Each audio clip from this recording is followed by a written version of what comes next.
Here's what happened across the U.S. in the past hour, all in 60 seconds.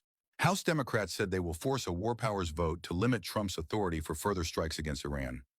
Leaders are also demanding classified briefings and a defined endgame for the operation. Trump told Fox News he wants to use Venezuela as a template for regime change in Iran, according to a new report. The claim is raising fresh questions about what the White House wants after the strikes. First Lady Melania Trump is set to chair a UN Security Council meeting as the Iran conflict intensifies.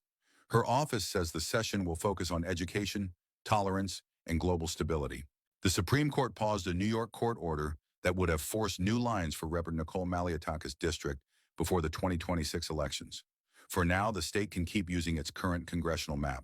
3 U.S. F-15E jets were mistakenly shot down over Kuwait by Kuwaiti air defenses in a friendly fire incident, officials said.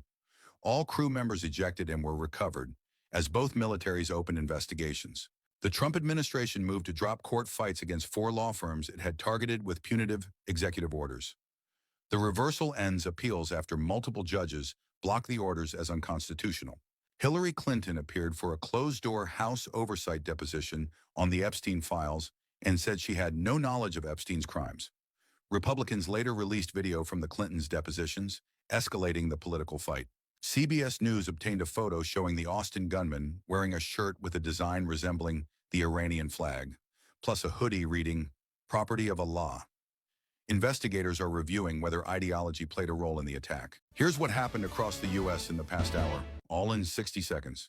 Rep. Ryan Zinke of Montana said he will not seek re-election, creating an open house race in a competitive cycle. He said he'll finish his term as Republicans brace for more retirements. Trump drew criticism after speaking about new gold decor at the White House while U.S. forces fight in Iran. The remarks came as the administration acknowledged additional American casualties in the conflict. Secretary of State Marco Rubio and other Trump officials will brief congressional leaders on the Iran campaign this week. The briefings come as lawmakers press for clearer objectives and limits on further military action. Republican operatives say the Texas Senate primaries have become more unpredictable than expected heading into Tuesday. They worry a divisive contest could weaken their nominee, while Democrats draw unusually high turnout. Congress is lining up war powers votes this week aimed at limiting Trump's military operations against Iran without explicit authorization. Supporters say the measures face steep odds but force lawmakers onto the record. Trump said he will attend the White House Correspondents' Dinner in April, reversing years of boycotts as a sitting president. Organizers say the event will feature speeches, scholarships, and a non-comedian entertainer. A federal appeals court rejected the Trump administration's request to slow tariff refunds tied to a Supreme Court ruling.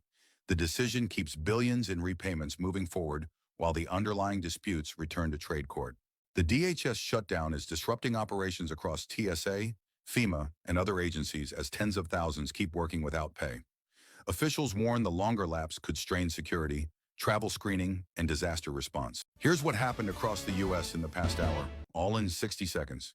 Trump confirmed he will attend the White House Correspondents' Dinner, a first for him as president. The announcement reverses years of boycotts and sets up a high-profile return to the annual media event. CBS News obtained a photo showing the Austin shooter wearing a T-shirt with a design resembling Iran's flag and a hoodie reading, "Property of Allah." Investigators are reviewing possible ideological motives as the case is treated as potential terrorism. Rep. Ryan Zinke said he will not seek re-election in Montana, citing health issues tied to his Navy SEAL service and upcoming surgeries. His retirement opens a competitive seat as more House Republicans step aside. House investigators released video from Hillary Clinton's closed-door deposition in the Epstein probe, where she said she had no knowledge of his crimes. Republicans are using the footage to intensify scrutiny of prominent Democrats. First Lady Melania Trump is set to chair a UN Security Council meeting as the Iran war rages, with the U.S. holding the council presidency. Her office said the session will highlight education, tolerance, and global stability.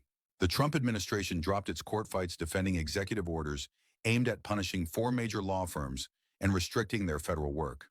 The retreat comes after multiple judges blocked the orders as unconstitutional. Defense Secretary Pete Hegseth said degrading Iran's capabilities won't happen overnight and argued the campaign is not an endless war like Iraq. He said the U.S. will keep pressing until key objectives are met. Trump told allies he wants a Venezuela-style pressure campaign as a template for regime change in Iran, according to the New Republic. The reporting fueled new questions in Congress about the administration's endgame. Trump drew criticism after speaking about new gold drapes and decor at the White House as U.S. forces fight in Iran. The comments came amid reports of American military deaths and warnings the campaign could widen. Congress is lining up war powers votes this week aimed at limiting Trump's military operations in Iran without explicit authorization. Supporters say passage is difficult, but the votes will put lawmakers on the